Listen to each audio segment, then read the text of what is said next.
Welcome to The Explainer. Today, we are diving into one of the most fundamental rules of the courtroom, a rule that often seems to fly in the face of common sense and can get what seems like crucial evidence thrown right out of a trial. We're talking about the strange rule against hearsay. I mean, just imagine that for a second. You have the one piece of evidence, the smoking gun that seems to solve the entire case. You present it to the judge and they just say, nope, we can't hear that. Believe it or not, this happens all the time.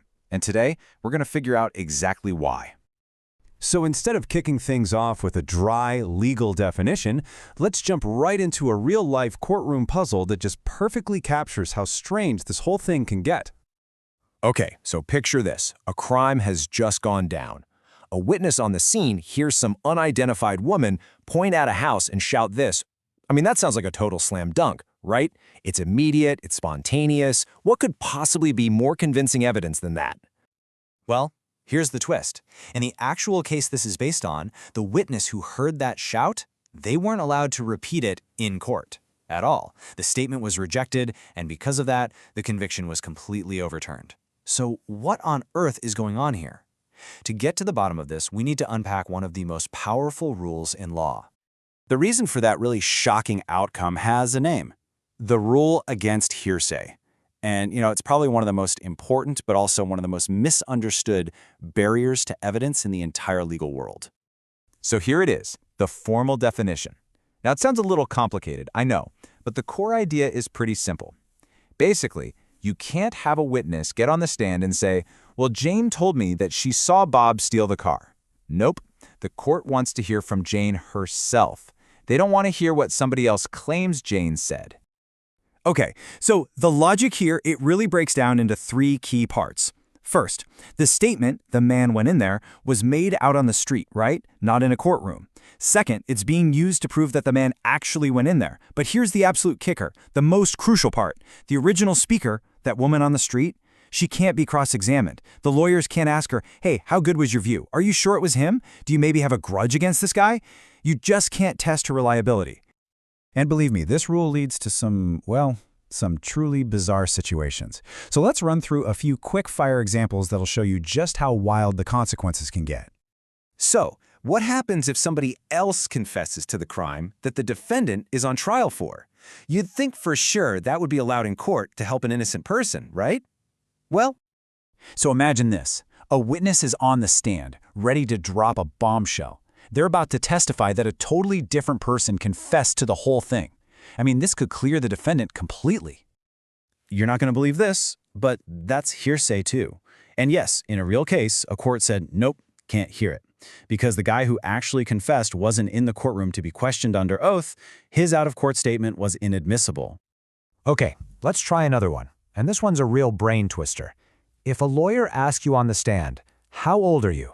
Could you even answer that legally? Okay, get this. The totally mind-bending answer is that technically no. Your testimony about your own age is hearsay. You don't actually remember being born. You only know your age because your parents told you or because you read it on a document like a birth certificate. Now, of course, courts have practical exceptions for official documents, but the simple fact that this is technically hearsay, man, it just shows you how deep this rabbit hole really goes.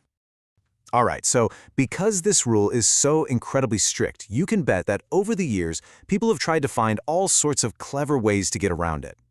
So a classic move is to ask a cop a question that seems innocent, something like this. The officer might say no, and what that implies is that everyone they talked to said something incriminating. But see what's happening? It's just backdoor hearsay. You're still asking the jury to trust what a bunch of people who aren't in the courtroom actually said. Yeah, and the courts are not fooled by this. Not for a second. As one judge, Lord Devlin, so perfectly put it, it's like people think that what's obviously not allowed if said out loud is somehow okay if you just veil it a little. Basically, you can't just throw a sheet over it and pretend it's not hearsay. Okay, but it gets even weirder. And this is where it gets really subtle. The rule doesn't just apply to what someone says directly, it also covers what a statement implies. Okay, check out this comparison. It really makes it clear. On one hand, a witness hears someone say, "Hello, Gibson." That's probably getting in. Why? Because the main purpose of saying that is just to say hi. The fact that it identifies the person as Gibson is secondary. It's just an inference. But on the other hand, in a different case, a witness heard someone shout, "Your place burning and you going away from the fire." Now that was ruled inadmissible. The court figured the only reason to shout that was to accuse the person, to assert their identity at the scene. It wasn't a greeting, it was a pure accusation. So it all comes down to the speaker's intent. So after all these confusing, kind of bizarre examples, you're probably wondering, why on earth do we even have this rule?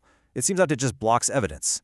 Well, it all comes back to a core idea, the search for truth that we can actually rely on. At the end of the day, this rule isn't trying to hide the truth. It's a safeguard. It's there to protect one of the most fundamental rights we have, the right to look your accuser in the eye and question them. It forces the system to go to the original source, not just listen to secondhand stories or gossip. The whole point is to make sure that when a verdict comes down, it's based on the most solid, verifiable testimony you can possibly get. And that really leaves us with the big question at the heart of it all. So what is it? Is the hearsay rule a necessary shield that protects us all from unreliable accusations and lies? Or is it a frustrating legal technicality that sometimes gets in the way of finding out what really happened? It's a tough one, and the answer is not simple at all.